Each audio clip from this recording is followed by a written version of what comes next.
नमस्कार, पोलीस माझा न्यूज मध्ये आपलं स्वागत। गेल्या काही महिन्यांपासून ठाणे जिल्ह्यातल्या वेगवेगळ्या शहरांमध्ये अतिशय अप्रिय घटना घडताना आपण पाहत आहोत।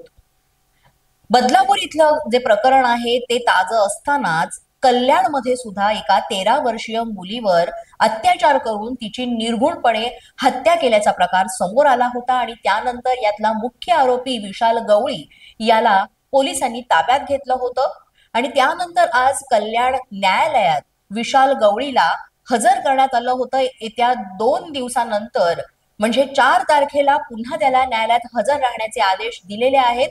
2 दिवसाची पुन्हा त्याला कोठडी सुद्धा सुनावण्यात आलेली आहे।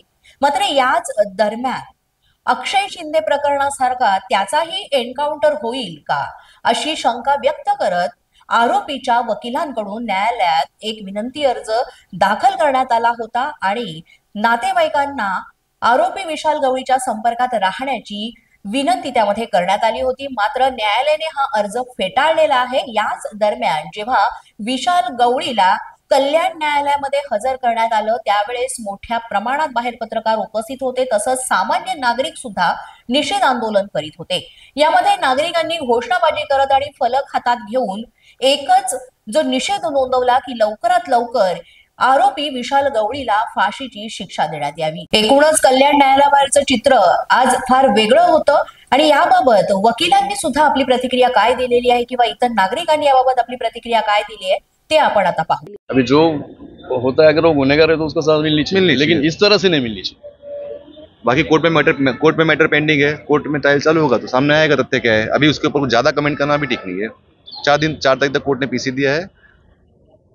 हो गया। क्या क्या सबूत इसमें मिले? कुछ सिम कार्ड के ऊपर मिला है, कुछ चप्पल के ऊपर मिला है, बट अभी इतना ओपनली इसके ऊपर बोलना ठीक नहीं है क्योंकि मैटर बहुत सेंसिटिव है। देखिए कैसा है कि समाज में ये एक कंटिन्यू प्रोसेस होते जा रही है।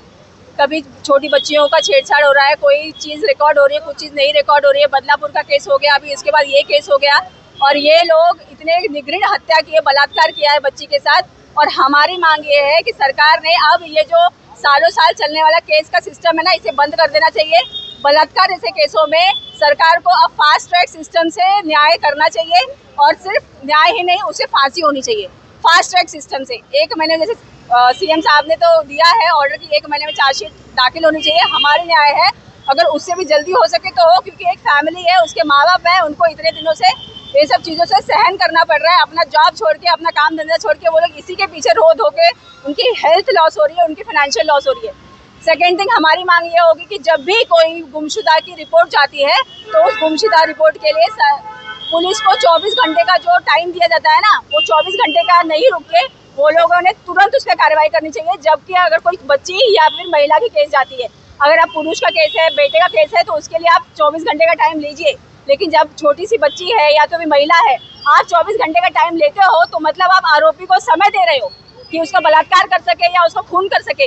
वही चीज़ अगर गुड़िया के केस में हुआ होता और अगर उन्होंने इस पर कार्रवाई की होती तो शायद वो बच जाती, लेकिन वो हुई नहीं। तीसरी चीज़ है कि मुआवजे के लिए भी कुछ सरकार ने अभी तक जाहिर नहीं किया है। उस परिवार का जितना भी हेल्थ लॉस, फाइनेंशियल लॉसेस हो रहा है, हर केस में सरकार, अगर शायद ये इलेक्शन होता तो अभी ये सब जाहिर कर चुकी होती, या शायद जैसे शिंदे को मारा है वैसे इसको भी मार चुकी होती। जस्ट बिकॉज इलेक्शन नहीं है, ये सब वो लोग उसको आगे केस बढ़ाए जा रहे हैं। ना तो कोई मुआवजा दिया है, ना तो कोई सजा दी है, ना तो कोई अभी तक एनकाउंटर किया हुआ है। क्या मांगे?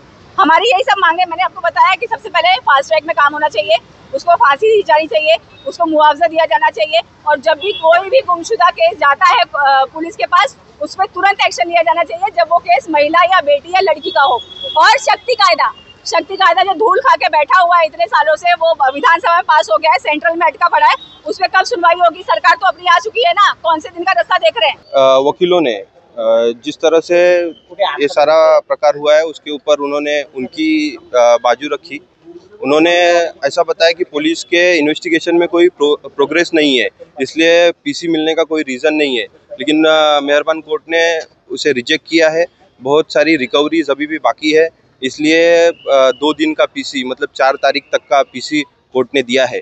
और साथ ही आरोपी के वकील ने जिस तरह से बदलापुर प्रकरण में आरोपी का एनकाउंटर हुआ था, उस तरह का एनकाउंटर इस विशाल गवळी का भी हो सकता है, ऐसी चिंता जताते हुए कोर्ट से विनंती की कि विशाल गवळी और साक्षी गवळी के जो रिश्तेदार है, कुछ रिश्तेदारों को आरोपी के संपर्क में रहने दिया जाए, परंतु कोर्ट ने उसके ऊपर कोई भी विचार न करते हुए उनकी विनती को नकार दिया है। अशाच नवनवीन अपडेट्ससाठी आणि ताज्या बातम्यांसाठी पोलीस माझा न्यूज यूट्यूब चॅनल सबस्क्राईब करा. तसंच आमचं फेसबुक, इंस्टाग्राम आणि ट्विटर अकाउंट फॉलो करा. अधिक माहितीसाठी आमच्या www.polismazhanews.com या वेबसाईटला भेट द्या.